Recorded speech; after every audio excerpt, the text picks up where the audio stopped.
Is that a That's thing? So, it's so something. Yeah. okay, so and this is all Substack because Substack has an integrated posting. Right. And so it's posting over there without my knowledge, even just being straight in Substack, because Substack will post straight to Right. YouTube.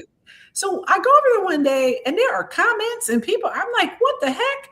And so I know it's over there, but I've never really interacted over there. And so I'm like, wait a minute, these are real people. I need to do something. So I don't know. Are there people, and I'm sure people watching have suggestions out there? This feels like an industry, a business, is to have people who would be whose job it is to help pull together all of your social media channels and content, Hmm. and I know and somebody like that. okay, and make it and make each of them consistent across the channels and Hmm. make sure the posting, you know what I mean? Like it's not the visuals. I need the substance. I need somebody who can check my substance across channels. Do you know what I'm saying? Yes. Like that's the part I'm confused. I'm like, this is a lot. But It's a whole business. So you want to introduce our yeah, yeah, guest? yeah. We have a great guest, and I'm actually going to let Daedra introduce herself. But Daedra is an attorney, a professor, a dean, an amazing woman with an incredible background. But I'm going to let Daedra give you her rundown herself. So let's bring Daedra Keller. Let's ask Daedra about the last name. Which last name are we dealing with? To the stage. There she is. Hey, Hello, hey, hello, Deidre. hello. So, Hi. some of you out there who follow me have seen or virtually seen Deidre in the comments and participating a lot in the comments of my lives and things of that nature. And we are just so honored to have somebody of Deidre's caliber as our first guest. I feel like we are very lucky. So, Deidre, why don't you give us the rundown of who you are and don't be stingy and Don't be don't be all Hmm. self-effacing. Give us okay. the real deal because The you real have deal. done enough and achieved enough to say this is who I am. If And I if it had half bothers her you, resume, y'all wouldn't hear yeah, the end of it. and I'm if it telling you. bothers I'd be you, telling everybody. You know I and if got they this, don't, right? and if they don't like it, they can suck it. I I didn't love think that. it's going I to get love that the serious, but encouragement. So, and it's funny because this actually is like a problem for me, not just for me, for a lot of folks, you know, who look like us, who are That's less right. likely to sort of self promote. But first, I want to say thank you guys for having me. I had no idea I was the first guest, so I'm wholly honored and humbled to be with y'all. Thank you.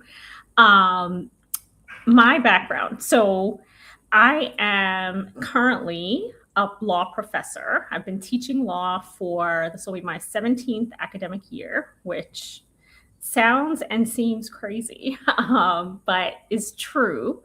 I taught at Ohio Northern University. I started my academic career at Ohio Northern University. I was there for 10 years.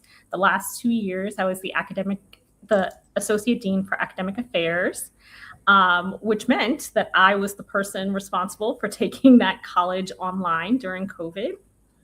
135-year-old institution, law mm, school. So that was sort of an adventure.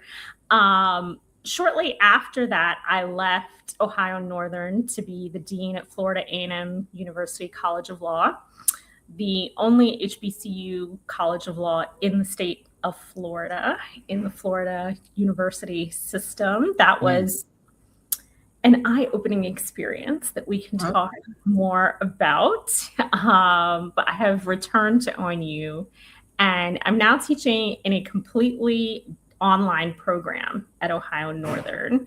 So over the 17 years that I have been teaching, I have done many things in that really went 17 years ago when I started teaching. Um, there was no such thing as digital education in law school, right?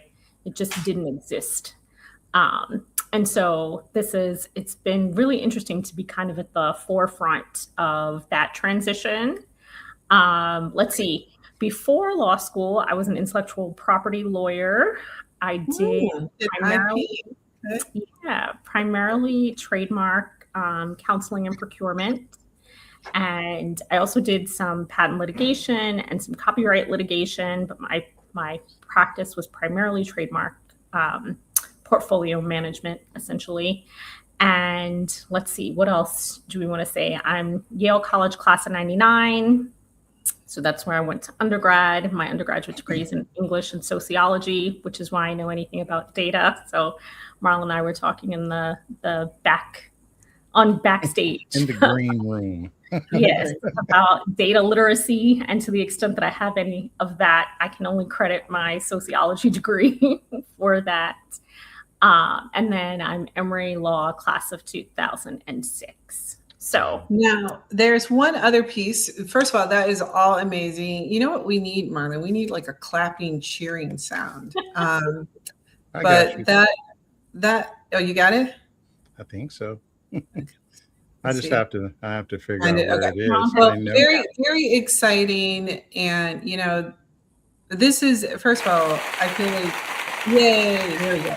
There we go. nicely done, Marlon. I feel like, Deidre, when I hear you describe your background, I hear the fierce urgency that Black women have to. It's like, you ever seen that kids game Hungry Hungry Hippo, Yes. where you just like Black women try to gobble up all the Right. stuff they You can do all the get. things. Yeah, because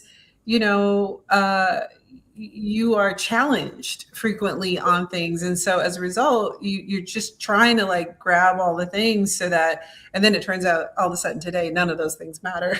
but you're always trying to grab all the things. The other thing I'd love for you to introduce a bit is your personal background, because that's something that has come up in our chats when we were talking about the difference between how Black Americans whose families originate in slavery in the States, and then the blending of people from other cultures. And so, yeah, let's hear a bit about your cultural background. Yeah. So I was born in Georgetown, Guyana, in South America, only English speaking country in South America, for those who are not familiar with Guyana.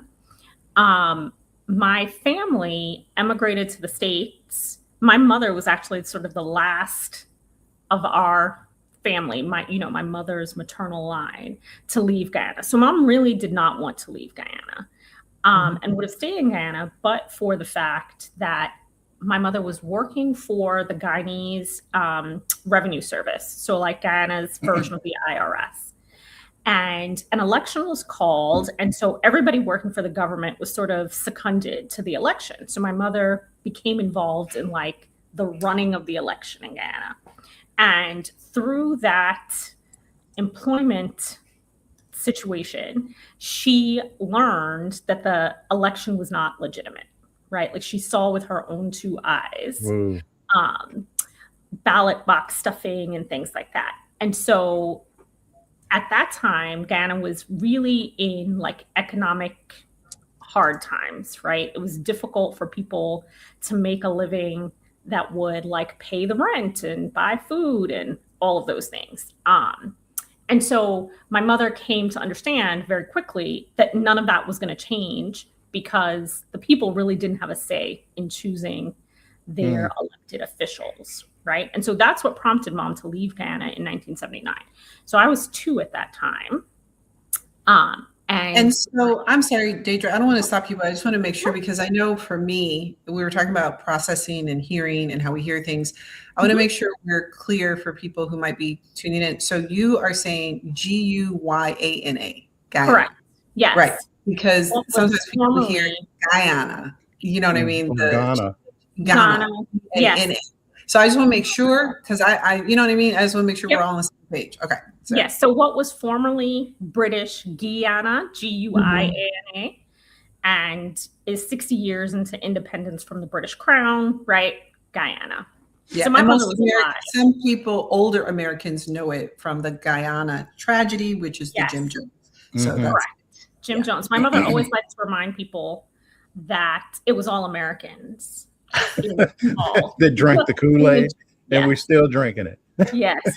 So my mother always liked to remind people, like, yes, it occurred in Guyana, but it was all Americans who drank the Kool-Aid. Yes. So just for the record. So, right. So my parents emigrated to the States in 79. At that time, and still now, my grandmother was in Key West, Florida. And so that was kind of our first stopping place. Like we came in through Miami and landed in Key West. My mother pretty quickly surmised that Key West was not it, because if you've been to Key West, you know the primary sort of work there is tourism related. And my mom knew she didn't want to do anything in hospitality, right?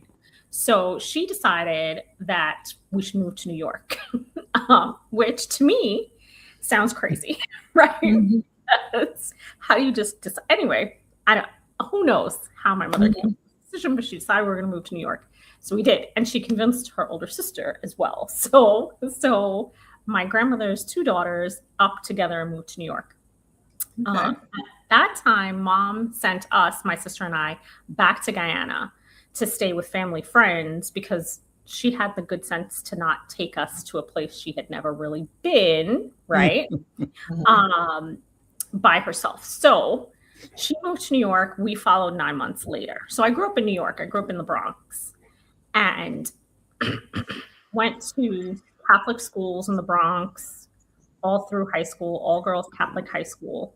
And then from there to Yale, etc. But so that's my family background. And that's, I think that's relevant because as we, Marlon, you know, as we talk about the topics you kind of laid out, and just to remind you, Deidre, and the folks who are tuning in, we just randomly be talking about stuff. So we have a general idea, but who knows what we might actually talk about. But I just thought that was instructive for Marlon because I know you from interacting, know the story. Marlon had not heard that. And for the folks who are tuning in. But yeah, Marlon, based upon kind of what we wanted to talk about, all that information we've gotten, what are you thinking? Well, I mean, I'm kind of interested, and you know, you shared a little bit with me, and I am interested in, I guess, just the whole phenomenon of the diaspora. And I always think about when I was in college, I had never really been around people who were Black but not American until I went to college. And I was surprised that a lot of people from the continent did not want to hang with because you know I would see guys from like Ethiopia and all, you know, just Kenya, different places. I pledged with you know, two guys, Muslims from Nigeria. This is back in the 70s. But a lot of those guys, they had a preconception of that we were not really that smart. I mean, in my case, they were right, but you know, they just had like this. It was almost like they viewed us as just second class to them. And so, can we just talk about that a little? I mean, when Kamala Harris during that election, you know, all the just a lot of stuff about, is she really Black? Is she really Black? Yeah. You know, that kind of thing. And just as an aside, the specific efforts she went through to make sure people did see her that way. And in that regard, the neighbors who raised her and how she emphasized those people who are Black women, how she went to Howard, how she pledged AKA, she went a different route, which was, I'm going to put together the signifiers of Black Americanness, very much like Barack Obama. I'm going to put together the signifiers of Black Americanness, where some people go the other way, which is, I don't want anything to do with that. You know what I mean? Yeah. Yes. So I think even more so than Obama, Kamala Harris made those moves, right? Because like Obama didn't go to an HBCU, right? Like, as far as I know, he just had to prove he was from here. You know, I mean, that was kind of what he was. I mean, yes, but Marlon, you know, I was thinking about this. When you go back in time, initially Black Americans were not initially on board with Barack Obama, not right away. Oh, honey, I wasn't on board with Barack Obama. Yeah, we knew Hillary Clinton. Yeah. My wife, who is not Black, said to me, you know, there's this guy. And she starts, I said, girl, ain't no way we're going to elect nobody with the middle name of Hussein. Get out. It's not going to happen. But Right. I think The for thing Black that I was saying, though, Americans, there is a suspiciousness, I guess. Yeah. and I think Obama overcame that because he was married to a Black American woman, right? Mm, I think Michelle did a lot of that work of authenticating Barack Obama.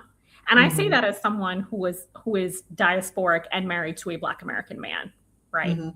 And so, and I do think that it does authenticate my Blackness to some mm, folks. Mhm. You know what I mean? But Kamala Harris, I think part of it is that Kamala Harris also doesn't, she looks more confusing. You know, do you know what I'm saying? Like Black Americans are sort of used to people who look biracial, like black and white, like Barack mhm, Obama. Mhm. And Kamala Harris really doesn't look like that. Like she has, right? She looks like what she is, which is Black and Indian, right? Mhm. And that phenotype is read a little bit differently within Black Americans. Yeah. And I say that as someone who sort of has that phenotype, right? Like I get it. But I think that these questions. So where I grew up in the Bronx, we didn't really make these distinctions, right? And so I should be clear about this. I grew up in Little Italy in the Bronx. So the predominant like existing culture there was recent Italian immigrants, right? Mhm. But even within that, like my schools were predominantly students of color because there was a transition happening in the Bronx at that time away from like Italian immigrants and Eastern European immigrants to immigrants from the global South, right? So lots of Black folks, both African Americans and Black people from elsewhere, though not many Africans, I will say. Like I didn't encounter many Africans growing up. I didn't really encounter Africans until I got to college, which was like a whole different thing. But lots of people from all over the Caribbean and African Americans. And amongst us, we didn't really make distinctions, right? Mhm. Like the most distinct thing was like food, right? So, do you know what I mean? So, it like Yeah. Black American culture, and this is why I never say I'm African American because that is a culture and history that is specific, right? Mhm.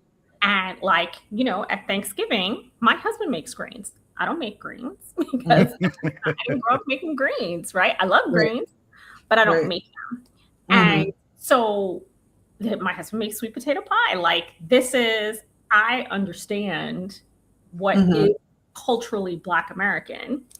And that's kind of the milieu that I grew up in, right? Like people Mhm. understood what was culturally African American, but there really was not the like, oh, you're not from here. There that just didn't really happen that same way. And if you think about it, think about like hip hop culture, right? Mhm. Yeah. How many people in hip hop culture have Caribbean roots? It's a Yeah. lot, y'all, It's a right? lot. Go It's a looking lot. almost anywhere. Certainly, as hip hop was becoming in the Bronx and in New York, a lot of those dudes are first generation Americans, right?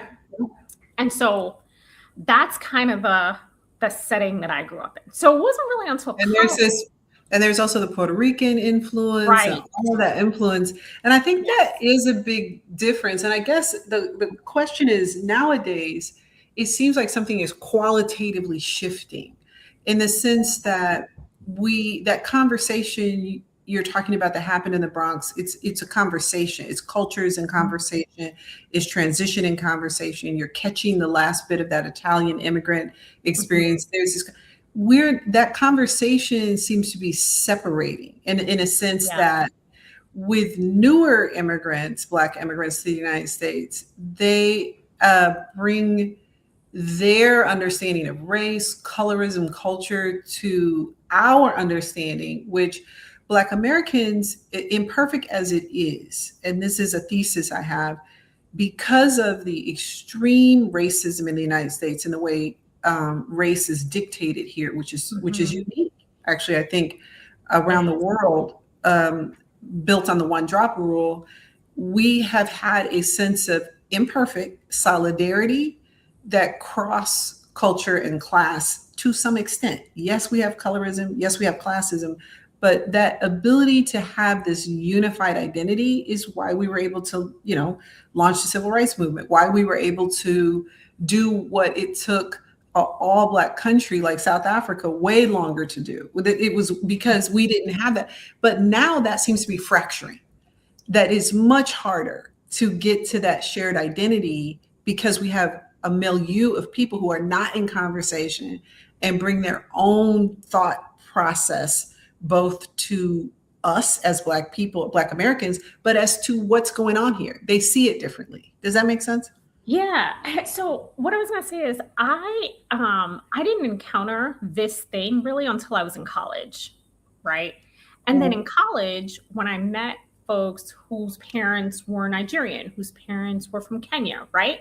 That's the first time that I was really like, oh, this is interesting. Like this is it's sort of in the way that you described, right, Marlon, that people come here with perception of African Americans as lesser, right? And I think that's a real thing, but I think it's actually a function of white supremacy, right? And so when I say that, what I mean is absolutely, American culture permeates the whole world, right? And it's kind of hard to quantify that, but if you are the child of, like my mother was sort of a hippie, even though she was really too young to be a hippie, right? Mom was born in 1958. And so she wasn't really coming of age when the hippie movement was happening in the US, right? But all of that culture got exported to Guyana maybe like a decade late, right? Because this is before the internet and all that. So you got to wait for like records to come, right? To be licensed and all that kind of stuff. And so mom's sensibility was very much like she had grown up in the 60s in the US, even though she really was growing up in the 70s in South America, right? And so but I say all of that to say that American culture is everywhere. That's right. And all of the tropes around Blackness and Black Americans, that all gets exported to the rest of the world, right? And then sort of internalized in those places in various ways. And the thing that I'll say, and I always give my mother credit for this, because race is a very different thing in Guyana. Like where I come from, there's nothing like the one drop rule, right? It's just not a thing. Guyana is sort of equal parts Black and Indian. And then there are Portuguese people who sit in the in America, kind of like the Hispanic space, right? Which is to say that they came to Guyana as indentured servants. And so they're definitely not white, because white has a meaning in Guyana. It means ruling class, right? Wow. So British, German, like Europeans. And that's still true. But the thing is, in Guyana, like white people really don't have any power, because Guyana is so predominantly Black and Indian that the power struggles that happen in Guyana happen amongst Black and Indian people, right? Political power struggles. So race just is not, it's a very different thing. And in Guyana, there isn't this like, race isn't calcified, right? So it's perfectly normal. So my sister, who is much fairer skinned than I am, would be read racially differently in Guyana than I am, right? So we get to the States, and Danielle and I are 3 and 4 years old, right? And we're in preschool, and people are like, how come you're Black and your sister's white? So of course we go home and ask my mother this question, right? Mommy, how come Danielle is white and I'm Black? And she's like, and my mother is mystified by this, because this is not the kind of like children would never even, it wouldn't occur to them to ask this question, right? And so mom first started out telling us, like her sort of stance on it was, they're going to ask a ridiculous question, let's give them a ridiculous answer. And so she was like, go back and tell them that I left you in the oven longer. But in fairness to my mom, like she caught on very quickly that she's in a new and different place in terms of race, right? And so very quickly she was like, listen, in this country right here, you're Black. Mhm. and you're girls. And so that means you're going to have to be better. You can be Mhm. mad about it or you can win. Like Mhm. those are your options. So that like you have to do everything better than everybody else. Mom was on that train in the 80s, right? Like it took Mhm. her a couple of years to get there. And so I Mhm. give my mother a ton of credit for that because, she could have uh, buried her head in the sand or, right? Um, Or gone the other direction, which is to say, don't associate don't with those associate, people. right? Associate with white people, they have more benefit, and don't identify with those people. There's a young mixed race woman on Instagram who's quite young, and her mother is white American and her father is I think he's some Caribbean. But anyway, she does this thing on Instagram about her parents raised her as color blind, but the problem was Mm. they didn't give her any structural information about the fact that people see her as black in a black and white society, and how damaging that was to her, how Yeah. damaging that was. She's fine with her mom now, but her mom and dad both just wouldn't hear of it. So there was no outlet for her to try to figure out what is going on, because they were zealously colorblind to the point of Mm. ridiculousness, that you have this daughter Yeah. who clearly is going to read in this society as black. Right. And if she doesn't know that or doesn't have any skills toward that, that's going to be a problem. Yeah. One thing I do want to say about this, and this is something I've often thought, is that what ended up trying to be a curse, right, for black people. So basically this all goes back, people say it goes back to colonialization and colonization, but in the United States, the one drop rule goes back to rape. And that is just the Mhm. bottom line. The reason we have a one drop rule in the United States is because of rape, and because of the long-term systematic rape of enslaved women, producing Mhm. people on plantations who were so fair, they legally should have been classified as white, and are in the United States deciding we are not going to do that. Right. And we are going to say any child issued of a slave woman. They never really said about men, but that wasn't as big of an issue, but is and because of that, that was designed to keep the benefits of whiteness away from black people, even a drop of black blood away from black people. I've often said that one decision that was designed to harm us ended up being for our good in the long run. Because what it did not do, outside of Louisiana and some other outliers, we did not do what Brazil did or South Africa did. We don't have the coloreds, the mixed, who don't see themselves aligned frequently. They see a distinction. Our families have blondes with freckles and dark skin. So we just went with black as a operating principle for ourselves, which ended up giving us group identity. And that group identity has had power. It has had a power. So you know the story, and some of the people listen to the story, but the Nazis came to the United States to study Jim Crow. Yep. And the people organizing apartheid. And the one thing both of those groups thought was ridiculous was the one drop rule. Mhm. The people and who were setting up apartheid, they were smart enough, I guess you'll say diabolical, to know that if you give people this small gradation, that's going to keep them separate. Right. And same thing with Germany. They were like, we're not going to discount 99% German blood, which we know that's not, a thing, but for 1%. So we were the only ones who went that way. And that was designed to hurt us. But actually, I think it hastened our advancement faster because of this thing they did. I've always thought that. So what you're describing is divide and conquer strategy. Right? Exactly. And we're seeing this play out sort of right now in classifications of Hispanics, right? Mhm. So Hispanic is not a race. It's an ethnicity, right? And so, it's kind of funny because, not like haha funny, but like troubling funny, because just like you could, there's a classification of people as Hispanic, it just means that you are from a place where Spanish or Portuguese is the native tongue, right? That's all it means to be Hispanic. there are various races of Hispanic people, just like there are various races of English speaking people, right? We don't have a word for English speaking because English speaking is the default, right? And so we don't have a word that categorizes all English speaking people together.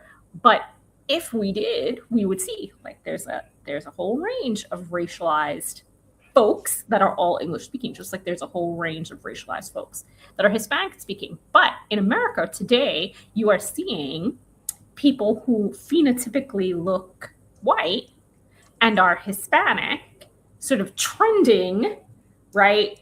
Like claiming whiteness, right?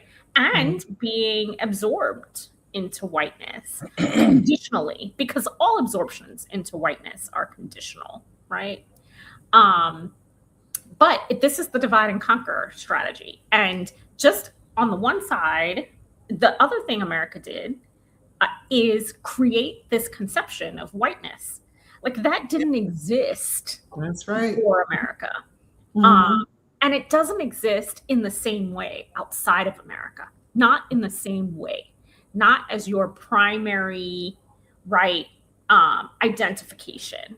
So, well, I just want to interrupt here about this because this is what comes up with this movie, The Odyssey. There has been a layering on antiquity that in antiquity, race existed in the way we think about it today. And that's because everything in our learning is designed to imply that race goes back to antiquity, when in fact it does not. No. It is a very recent thing. Like race is no older than what, like Bacon's Rebellion. About 400 years. Yeah, about 400 years. Yeah. At least the conception of whiteness, like before that, people who we now call white were English or German or French, right? All the things. Right. And so just like in America, they sort of consolidated blackness, they consolidated whiteness too, right? And, people talk all the time about how when the Irish first came here, they weren't white. There are entire books about how the Irish became white. Same for Italians. Yeah. And Italians in some ways even more so, right? Because if you've encountered Sicilians, then you know that in America is the most confusing thing in the world, living in New York and seeing these stories about race-based attacks from these, in the early 2000s from these Italian neighborhoods. And then they would have the suspects. I would be like, they look black. I'm so confused. Right. I mean, they would have these people come out who look like mixed race or, light skinned black people. And I'm like, I'm confused. Who is the attack? Who is the black person here? Because, and that was such an issue, but that's why Italians can present as more racist than the Protestants. And that's why, because they don't want that stain on them. They don't even want that association. So they ended up being more racist than the races. And then same with Irish, initially we had good relationships, which is, the other interesting thing about the story about black people in America is that there were times of fairly good relationships with different groups. But as soon as those groups got punished for that or realized that the benefit of whiteness, they became more racist than the OG racists because they wanted to separate. You know what I mean? Yeah. Like, it's crazy. Well, we have been talking about this, which I think is so interesting, but Marlon, you had other topic you were interested in us, and I don't want to take all our time because I know we have other interesting. No, we can do that later. I'm actually interested in this because, especially just this last topic about Italians, I had to laugh because I went to high school with, this was like first generation Italians, mom and dad barely are speaking English, that kind of thing. And they caught on real quick that they weren't supposed to be talking to me. Right. And they, for all intents and purposes, consider themselves white. And you look at them and I think we were talking about this last week, Sherry. They're dark-skinned people. There's a kid that lived around the corner from me. His last name's Sanchez. He didn't speak any Spanish, and he did not think he was anything but white. Yeah. and I grew up with a lot of people like that, and it was just really interesting to, as a matter of fact, even in um, when I first got into the investment business in Arkansas, it was funny because the company put out this, one of these glossy brochures with pictures all, professionally done. And the closest thing to a black person was this one secretary, very attractive, Hispanic, and very dark, but she was white as far as she was concerned. And it was just funny to me to watch Yeah. this woman trying to, just sort of inserting herself into whiteness. And Well, I'm looking at her like, girl, you ain't white. yeah, but the Yeah. thing of it is, like, what an incentive, right? I think there's that. Huh? What is the Chappelle show thing where he says, "What is a hell of a drug? Cocaine is a hell Oh of a yeah, drug." Is that what he yeah, says? Well, yeah, yeah. whiteness is a hell of a drug. It's a Yeah, hell of a probably. drug. And so people want that drug, and they Mhm. will do almost anything to mainline that drug. And Elizabeth LaRue, who's also a really great advocate in the comments, was saying that women also go harder for patriarchy sometimes than men, the same way Mm, people of color who are Yeah. marginalized go harder for white supremacy than white people. Sometimes they be outdoing white people, and white people be like, Right. "Ooh, calm it down," Mhm. like that. Like they like go harder, right? Because they don't want to be associated. And to be fair, there were real consequences. I tell the story about why we have Columbus Day in the United States, because 11 Mhm. Italian Americans were hung in New Orleans, and their affiliation and association with Black people was a problem. Their dark skin was a problem. So this was life and death consequences. So Yeah. consequently, they learned real quick, with a quickness, that they've got to figure a way to disassociate themselves from people who felt culturally familiar to them, who felt we lived near each other because we had a familiarity. They had to cut all that off in order to save themselves, in a society where there was only one way in. And that's the distinction, because like I think of like a Brazil where they never like to talk about their race issues, but they have race issues, color issues, and there are ways into whiteness that we didn't have. Again, we always have to set Louisiana aside because they had, but because they had the French, Italian, other influence. And for many years, Louisiana was actually separated from the mainland United States. Do people know that? Like there was this whole project to connect Louisiana properly to the rest of the United States. And so people were like, I don't even know what's happening down there. But Well, Louisiana is still legally separate. I mean, in the sense they have that their own law, canon law. right? It's the only state in the country that doesn't have a civil law system. That's right.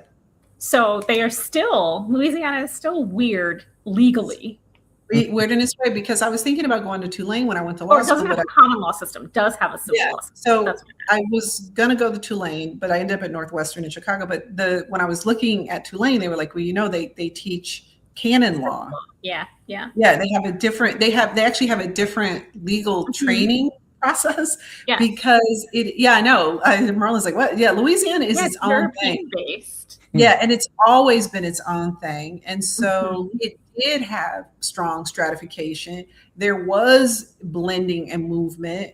There were all these different things, but in the whole, the United States is a country of rigid racial separation to keep the benefits of whiteness out of Black hands. And even if a drop of Black blood, they don't even want a drop of Black blood to have access to the benefits of whiteness. So that was the deal. And also they had to account for these kids. I always tell people the average African-American, even dark skin, so you can't go by color, has about 20% European ancestry, that their family originates in slavery. It's a direct result of systemic race. I did my ancestry several years ago. I sent my DNA in, and it was very interesting because, just from memory, I think I had just as much West African as I did Scottish. Scottish and Irish are Scottish, big in and our I bloodline. even like a little smidge of Sweden in there, and I don't know what was going on. You sound just like my mom's family. Yeah. Yeah, it was. I mean, I was surprised, but there were like 8 different, ethnicities that were in my DNA, and Well, our biggest representation is Scottish and Irish, and that's because they were the overseers, so they had the mm, most access. So when people think of rape on plantation, they think just the owner, but you're dealing with all these men whose jobs it is to oversee people. And so and they've got so much power. they've got so What are many, you going to do, you have right? zero power. And the Scots Irish were seen as some of the most brutal, vicious overseers in the Mm, South.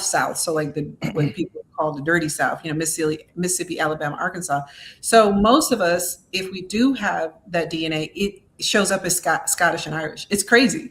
And so that you can see it in the DNA. But anyway, as a result of that, they chose to say, I don't care. Great funny story about Thomas Jefferson. People back in the day used to write articles, like lowdown stories, like internet today, but they would put it in an article. And somebody said they went to his plantation and it was some of the most dusky looking slaves you ever saw. And dusky was a way of saying light. And they were like, oh, it was all these dusky so-called slaves. And they were like, I don't know about this. what's Who going are on all at Monticello, huh? who are all these people who look white walk around here supposed to be slaves? It was Well, bananas. the other interesting thing about, this whole one drop situation, and I think this is unique to American slavery, is that they wrote the laws so that, um, heredity went through the woman The instead mother. of, Yep. That's right, right. so that these illegitimate children could never inherit. They changed Right. the whole They changed the whole process. system. Mhm. Because if you watch Downton Abbey, right, Oh yeah, it was the that way. men get Yeah. everything. We did that in the Mm-mm. United States because they had to account for the kids somehow. And they weren't willing to do a Brazil or a South Africa. They weren't willing to set up categories. So you were all black. Hmm. Period. That's it. You know what's funny? My Oh, grandmother. wait, I'm sorry, Marlon. That's Deidre's about to start something. Oh, I Go was ahead. going to ask a question, which is because I have my thinking about this is that all of that has an economic function, right? Mhm. So, and when I say that, what I mean is from the beginning, it was an economic function, right? The system of enslavement in America, which I don't think was all that different from the system of enslavement across the Western Hemisphere, right? Initially, And it did change. right, Yeah. initially.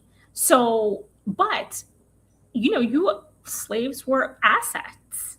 And Absolutely. so you were growing your assets by impregnating Black women, raping Black women, having, right? Your assets is so to me, the one drop rule, all of that has an economic end, actually. Like it's raised in service of economics, in service of capitalism, right? Mhm. And that I think continues to be true. So when I say that, what I mean is that, when we talked about consolidating whiteness, I think that has an economic reason behind it as well, right? Because, who was it? Was it Nixon? One of those, it was either Nixon or Johnson who said that if you can convince a white Johnson. man who has Johnson. something, Yeah. Johnson. right, he has something valuable, Mhm. then he'll let you pick his pocket. Well, that's been going on since forever, Yeah. right? The consolidation of whiteness was meant to maintain the wealth of the most wealthy, and it still does that. It still does that. Yeah. Still Well, doing there's that. a writer I talk about in my book. He calls it the screen of racial contempt, and he talks about when the screen fell. And so, when slavery changed in the United States, Virginia specifically, Mhm. where Bacon's Rebellion kicked off, was actually quite racially fluid. it's actually an interesting story. There were light-skinned people who were kind of moving through society. There was some intermarriage. It had got to the point where things got so confusing in Virginia that they couldn't answer the question. And then Bacon's Rebellion happened, and this is where the economics and the racial and the social collide. They were like, these people are starting to see themselves aligned with each other, and that's a problem for us as wealthy white Protestants, and we've got to figure a way to keep our power. And the best way is to divide and conquer. Yeah. Back to that, right? And so we're going to tell these white people that they're just like us, and we're going to tell them they're white, and we're going to offer them something they're never going to get, but they don't know that. And then we're going to give them by law all of these advantages over these people we call Black, and we're going to change them into inheritable chattel. And so people talk about slavery has always existed around the world. That is true. But American slavery metamorphoses into something very different, seen occasionally, but more rarely. It metamorphoses into this hereditary people as animal category for political and economic reasons.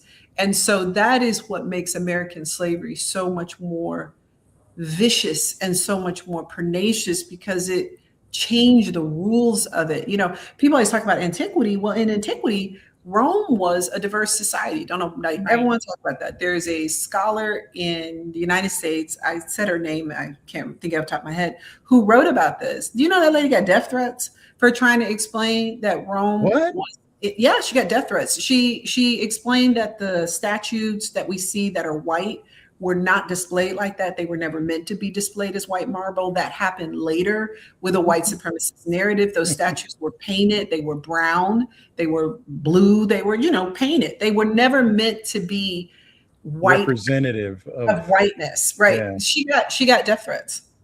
That's wild. For That's saying crazy. That. But okay, let me add one thing that I was telling Marlon before we got on, that I'm in Barbados right now, right? And the first slave code is from here, from 1661. It is actually the first code to identify Black people as chattel, as property, right? This is a thing that Mia Mottley, who is the Prime Minister of Barbados right now, talks about all the time. If you Google Mia Mottley, the first stuff that's going to come up right now is she is on the world stage making the argument for reparations basically everywhere as we speak, right? And so she talks about this, about Barbados's code, as a sort of a responsibility that Barbados has to undo what this system has wrought, right? She's fantastic. It's part of the reason that we are here is because of Mia Mottley.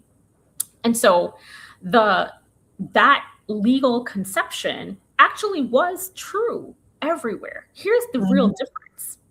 The real difference is that America is the only place where Black people didn't vastly outnumber white people.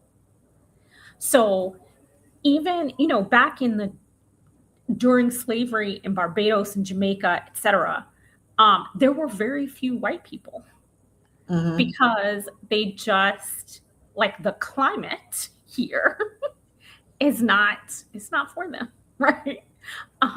And so there were owners, but rarely, for the most part, it was like you had land in Barbados and you shipped slaves there and you sent, you hired overseers, but the overseers were vastly outnumbered.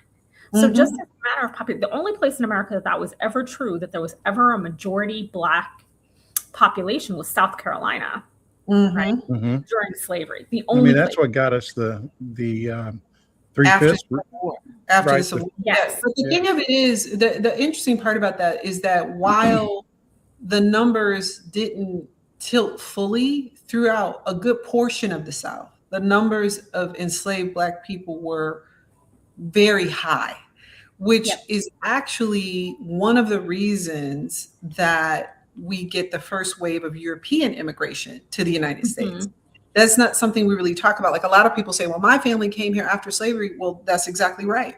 And the reason is because They're trying to get the balance right. To dilute. Correct. Yeah. They were trying to get the balance right. And there was a question about they really refused to want to pay newly enslaved people for labor. It was very, very, we all know this is how tipping came to be. They didn't want to pay them.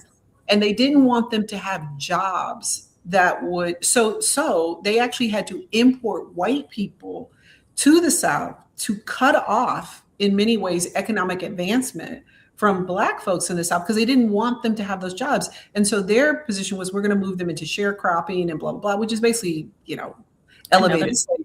Right. Elevated slavery. And so this is where we get the concept of Black jobs, which stays with us today from this president. Yes. But there were Black jobs and white jobs. And so they would use immigration to do that. For example, after slavery, Black people wanted to flee north, and the North was like, we don't want all these people. And so they're bringing in European immigrants to interesting story. I think it's South Carolina, where Black people ran the dock there, the port. They ran it. They brought in a bunch of Irish immigrants, and the police authorities allowed them to fight and beat and terrorize Black people off the docks, and they took over the docks. So there's this thing about white immigration that sits on top of Black advancement in the country that is never discussed. It's always discussed as this coming to America, land of opportunity, and they're not involved in slavery, and yet they are the pawns in the process to keep diverting Black. It's only after the United States starts restricting European immigration that the Great Migration North starts really happening, the first Great Migration, that ends up being opportunities and jobs for Black people to fully move north. So there's this story around white immigrants and Black advancement that is undertold and obscured. You know what I mean? You know what's so interesting to me is, and I was going to mention this a minute ago, my grandmother was born in 1898, which is the same year as the Wilmington Massacre occurred. Mm-hmm. And I can remember her telling us that when she was a kid, there were white people and they had an integrated neighborhood. This is in Little Rock, Arkansas. Absolutely. Yep. She said there wasn't the whole Jim Crow. It wasn't a thing. Didn't happen yet. They were all poor, right? But she grew up playing with little white kids and living next door to them. And then at some point, everything changed. Yeah. There's a great book called Having Our Say by the Delaney sisters. There's a beautiful play about them. And they both lived to like 99, 100, something like that. Mm. And the book is great because they live through the transition. They come from a multiracial family. I don't know if their father or grandfather was white, and it was a relationship, and that is also an undertold story. Black and Irish people did also marry because Irish indentured servants weren't seen on the same level as other white people. So all of this story is really complex, and we never get to tease it out because we can never really talk about it. But anyway, the Delaney sisters book is really worth reading because it's quite interesting because they say the same thing. They were children, I guess, at the end of slavery, little kids. And so they grew into young adults during Reconstruction. So by the time they're young adults, they had no real experience of back of the bus, water fountains, And then all of a sudden, one day, and it reminds me of these Handmaid's Tale or post-apocalyptic. I'm like, Black people have lived that in the United States. Like, we talk about it. And this is just one final thing, Deidre, I think is interesting. From an immigrant family perspective, what is your feeling on this? Because what I often find interesting is that the story immigrant families tell is they came to the United States for freedom and opportunity. And the idea is that we haven't actualized on that. And what I think people miss is that we were fighting that same battle that you, meaning the immigrant family, was fighting in another country, in this country. We were trying to go from south to north, and we're trying to do everything we can to do that. But people come here with the perception that there's been all this opportunity. You know what I mean? Right. Yes, I do. And, it's funny because the thing that I think at least in my family, and this is my family is not. I wouldn't describe my whole family as taking the tact my mother took, right? Which so my mother was very clear about, and I think in part, my mother's sister is married to a Portuguese man, like her children can pass, right? And so my mother was very clear, like, my children are not going to pass in this society as anything but Black.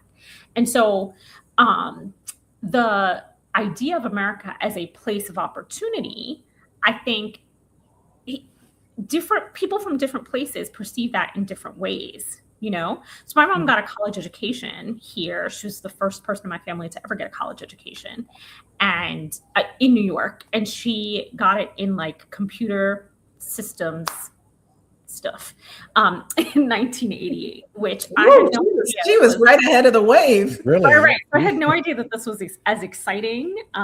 When I was a kid, I just didn't know that this wasn't a thing that, Black women did in the 80s. But so my mom got that degree, and that did open up a lot of avenues of opportunity for me, for my sister, right? Like, we had a computer in our house in our apartment when I was 11 or 12 years old, which was like unheard of in the Bronx, right? And so the idea of American opportunity is, I think, very different from place to place. The thing is, a lot of other countries do think that everybody in America is rich, right? There's this perception that everybody in America is rich. And part of that, I think, is because, like, okay, so I'm in Barbados right now. In the last 2 years, Reggie and I have been to Guyana twice, to Jamaica, to the Bahamas, and to Barbados. And in all of these places, the recency of colonialism is obvious on the landscape. So when I say that, what I mean is there are giant houses here that are sort of surrounded by shacks, right? And you can just see the extraction, right? That these places were built for extraction. And that is all still very recent here, and America doesn't look like that in the same way, except like, I've been in places in Southwest Atlanta that do look like that. Yeah. And what I mean? You can see it. Yeah. And so there are places in the South where you can see the very sort of extractive nature of the thing on the landscape, right? But that is not, again, we're back to like American culture being exported to the rest of the world. That's not how America represents itself in its cultural exports, right? It represents itself as this place where, like, everybody has everything they need and blah, blah, blah. And a lot of, those exports work, right? To convince people that that's what's going on in America. And so then layered on top of that are the stereotypes of Black Americans that also get exported, right? And to sort of make sense of that, people in other places are like, well, if America is this place where everybody can have, the American dream, and you don't have the American dream, it must be something about you. The just world theory rears its ugly head again. I was talking about this Friday, that, in a just world, it must be you, because it's a just world. Yeah. Yes. And so that thing, I think, is does exist in immigrant communities, right? I also think, Deidre, the other piece is that immigrant communities who fled persecution and violence do not track, because of the storytelling you're talking about, and because the United States hide that, is that persecution, terror, torture happened here, and we were fleeing that. And so if they could imagine themselves being in the place of their torture and terror and trying to succeed, that's what we've done. Right. But many of them have had the advantage to leave the place of their torture and terror and come here and think or believe this is an opportunity. But what they don't track is, at the same time they were being, terrorized by pogroms in Europe, because people talk about that a lot, or juntas in other countries. Dude, we are here being experimented on, raped, terrorized, hunted. I mean, so this Yeah. piece, because America hides that so well, Mhm. we're hallucinating or crazy Right. or And making so it the up. other thing that I will say along those same lines is, as someone who was educated in America, like I wouldn't know any of this except for the fact that I went out of my way to learn it. There you Right. go. So, and I mean, I think I got, as education goes, and I mentioned to Marlon before we got on, I'm the mother of 6 children. And they What? range in age, yeah, yes, they range in age from 13 to 29. And so I have seen the American educational system over a long period of time and in various places, right?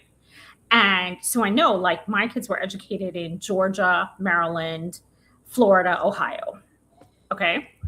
And none of them got anything like the depth of understanding around African American history and culture that I got for myself as a college. So like I made it my business to get as a college student. And in part, like, you know, I always joke that Maya Angelou was like my gateway drug to African American literature, right? Because I Know Why the Caged Bird Sings when I was probably 11. And then I was like, I'm going to read all of Maya Angelou's work. And I did. And that led me to Toni Morrison, and that led me to Alice Walker. And so I just sort of fell in love with African American literature.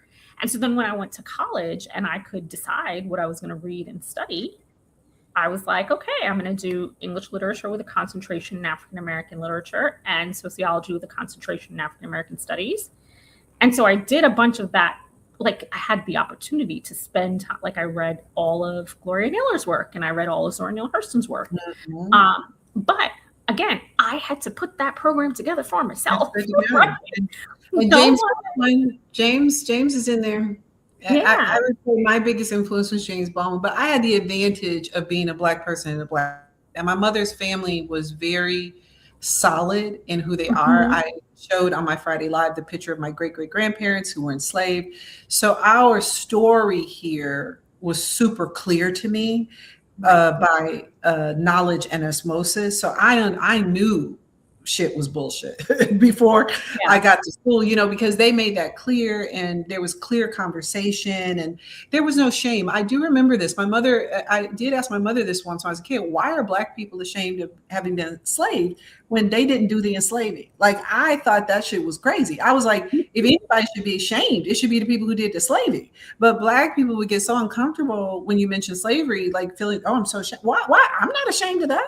I am not ashamed that these people survived something horrific. I would be more ashamed if I had done the thing to somebody. So I think it had a lot to do with the fact that my mother's family is so deeply rooted in what it is and isn't. And I had the message directly from the people. And then as a result, I was very open, you know, James Baldwin, like you said, Zora Neale Hurston, Maya Angelou, all these things, because they just affirmed what I already knew. And so it's always been strange to me, even talking to other Black Americans, because there are Black Americans who really have downplayed and are embarrassed about their family history and did not have that experience. So they had to discover it just like you did, because they didn't have that kind of, this is who we are and we are fine kind of mentality. You know what I mean? Yeah. So that's interesting. I know we are way over time today. Oh my goodness. But I want to give everybody, and want to start with you, Deidre, the opportunity to tell folks what you're about, what you're up to, how they can follow you, how they can interface with you, anything exciting you have going you want folks to know. Yeah, so I write at a Substack called What I Learned Today. And so you can find me there. That has been very inconsistent of late. I'll tell you guys, like the Cohen Wiley story really sort of broke me in a way that has made it very difficult to make myself sit and write about things. That just, it continues to be the thing that is on my mind every day. So I'm working on a piece about that that I hope to get out sooner rather than later. I have some things to say about this birthright citizenship case. And so that's in the queue as well. Yeah, and that was the case of the young man who was found recently. And the subject of my 45-minute newsletter, which some people did not read and decided they knew all about what I was saying, and yada, yada, yada. Yeah. So follow, and any other big things you have coming up that in your rest of your life that you're working on? Just to be clear, were you talking about, is it Nolan Wells or Nolan No, Xavier? I was talking about Cohen Wiley, the baby. Oh, I thought you were talking about Nolan Xavier. No. I'm sorry, my I got goodness. myself so Okay. confused. Isn't That's that okay. I was sad talking that we about have to the literally baby like in Mississippi that who was was shot killed? in Yeah, and the The argument being, shoplifting. With the shoplifting. right, yeah. the alleged shoplifting. Mhm. Yes, It's where amazing they that we killed literally a have to 1-year-old clarify which child. which injustice. Yeah, Yeah. no, that's the one that broke me. The Yeah, that's a lot. the Nolan Xavier, that is a horrific story as well. But I have really been sort of out of commission since, we Yeah. yeah. It's a lot, all of it is a lot, which is why I said to folks, I have been very hesitant to wade into the waters about the Nolan Xavier Wells and all those cases, because it is a lot and it requires depth of conversation and thought that we just don't bring to things like this. And so I have been very hesitant to get into those because it needed time. And then when I finally did sit down and put together something, it ended up being almost an hour long, which is ridiculous. But it was like, that's what it needed to be. And even in doing that, it still can't fully communicate, you know what I mean, what I'm trying to say, because these things are personal. We all have these personal things. And for me, the issue that was so personal about the Nolan Xavier Wells and the cases about these mystery Haynes is not that I don't think that they're suspicious, is that what I was trying to surface is, as Black people, we underplay and undermine the serious suicidal ideation. And there's been a 53% increase in a decade of Black suicide. And I'm not trying to put that on top of suspicious death. I'm just saying that anytime we do a hot take that dismisses that for Black people or dismisses it, we are harming ourselves, because I know for a fact, having family members who have these issues, that it's none of what people are saying is true. That's not true. Right. I know that's not true. Mental health conversation is understood, I guess. Yeah, and I think for African Americans, it's a complicated story, because people are like, "Oh, you're doing this, you're doing that." I'm like, I'm not doing any of that. I'm just saying that, when you hot take things, you take away the depth of the conversation. That's all I was really trying to say. But Marlon, what you got exciting going on? I brought pictures. Okay. So I have, I think maybe not the last piece that I wrote, but a couple before that, I was talking about my old Hillcrest Strategies, which was my one-person consulting business that worked primarily with a strategic research firm that covered capital markets. And so I decided, during COVID, that it totally went away. And that's when I started the Journeyman. Mm-hmm. And so what I've been doing for, I guess, the last week or so is working on basically relaunching that business. And that doesn't mean the Journeyman's going away. I'm still, I can write for a couple of years just on the drafts that are in my queue. So I don't really have to come up with a whole lot of new stuff. But anyway, I think in about a week, I'm going to drop my first report. And it's going to be talking about the differences in political labels, as the title says. And anyway, I'm going to give it away. It's going to be, free to subscribers and all that good stuff.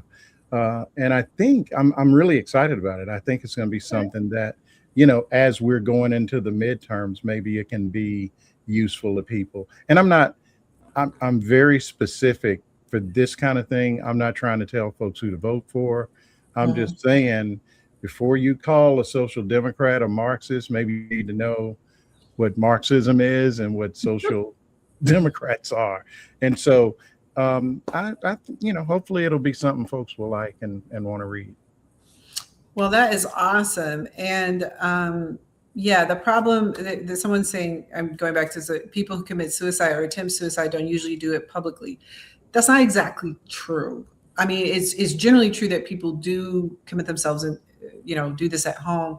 But I can tell you I've had conversations with people who threaten to do it publicly. So there's more to the nuance about what happens around suicide, and we tend to compress it quite a bit in conversations. And I just urge us not to, which is leading to the thing I would like to end with. Obviously, if you don't follow me, please do. Qualified at the Intersection. There's a book, Qualified: How Competency Checking and Race Collide at Work, which is a book I am so honored. I got an email last week from somebody who told me that their entire team read the book. They want to share it with their network. They want to talk to me. And I was definitely feeling like, what is, like you definitely feel like Sisyphus pushing a rock up the hill and the rock rolls back down the hill. Tell me about it. And so when you get messages like that, it makes you feel good. But one thing I do want to highlight, which is in my newsletter today, which is that I am starting to see on Black forums. So I'm on like a Black adjunct professor site, or because I did that for a while, and I'm on Black Portland. I'm starting to see posts that are questionable. They are posts that seem to be coming from, quote, Black people, but this is the internet, so we don't know who they are. And they're saying things that are designed to push the group a certain way. So for instance, there was a post on Black Adjunct that said the Oregon governor is getting rid of all reading and graduation requirements for Black people. And this is how liberals feel about Black children. That was on there. So I'm like, what the fuck is this? I live in Oregon. I heard about that. And so what was alarming to me was, number one, this was posted, but number two, the responses. And this is what I'm talking about the hot take immediately. This is how they do us. They just as bad as the others. They don't care. None of that is true. There is no such So proposal. Nobody tried to confirm whether and you're supposed to be adjuncts. Yeah. And nobody, a couple of people said, oh, this sounds suspicious, but it wasn't enough.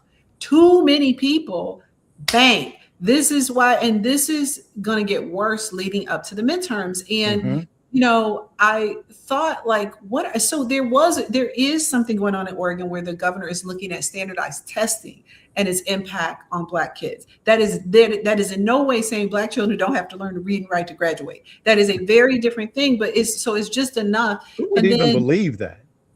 A whole bunch of people in a Black adjunct group who made comments about this. And then I'm also on this thing called Black Portland, which is a website for Black people in Portland, because people don't think we're here. And I've noticed these little posts, and they're like, oh, Zohran Mamdani, I heard he don't like Black people, or they're these strange little messages, and I'm starting to wonder about them because they're not seeming authentic, and they're seeming like they're designed to tell you something. But I think this is going to get worse leading up to the midterms. And so basically what I would ask people is, if you are on social media sites and if you see questionable things, research them. Yeah. Figure out what it is and answer back. Like don't just leave these spaces with these crazy things, because it's about to get really wild. And they really are seeking to influence Black people away from the polls and away from Democrats and away from Democratic Socialist candidates by any means necessary, even if that includes taking a kernel of truth, because there is some truth to what's happening in Oregon, but totally turning it in a way that is not true. So my request is that let's all be good journalists and check our sources and be clear about what we're putting out there. So. Sounds good. Well, I have enjoyed this conversation. I felt like I went to school. I was sitting here taking notes, but no, I really appreciate you coming on, Deidre, and we'll have to have you back and, kind of just suss this stuff out a little further, because I think it's an interesting topic. And Sherry, I will say this, I think there are a lot of people who do not, they maybe weren't old enough to vote or just barely. And I'm talking about 2016. And I'm sure both of you remember just the onslaught of misinformation Oh my that God. was just all over the place. I mean, they were hiring, black guys on YouTube, just to Mhm. discourage people from Well, they're voting. about to do it And again on a it's bigger level. coming. It's Mhm. coming. And Mhm. that's one reason that the little piece that I was just talking about a minute ago, at least Mhm. it's kind of like a primer, Mhm. for with data, because you know me, I'm a data guy. So anyway, All right. I think that's it for us. This has been I great. have Thank you, thoroughly guys. enjoyed this. Daedra, make sure I get it right. I'm reading your name and my brain is wanting to say something else. You got I'm it. like, You that got ain't it, it. It's Ramon. not. But yeah, it's been a whole lot of I mean, just fun, but also I think really illuminating. So we have Well, to it's definitely have you back. absolutely an honor to get to chat with you, given your background and knowledge. We just really are appreciative. Thank And you, guys. I think there's not enough of that. Uh, not that we're the best thing on Substack, but I mean we might be. But no, Don't I think just bringing these conversations that are more than, and we were talking about this offline, more than what somebody did today. What did Trump write? Well, What did and also not being cynical. Mhm. We are not the kind of people who are like, oh, we only want people who get 10,000 subscribers or all that BS, being very cynical about it. We're mostly interested in people. I just want to talk to smart folks. Yeah. So anyway, that is it for us for today. But every Monday, 3 o'clock Eastern, which is noon Pacific, on the where I am. left coast. No, we covered it. Hey, we got all the time zones here. So hopefully you guys enjoy this, and it'll be available, I'm sure, to our subscribers and even on a podcast too. So take care until next time. All right, safe travels. Really be safe, folks. All Bye bye. right. Bye-bye.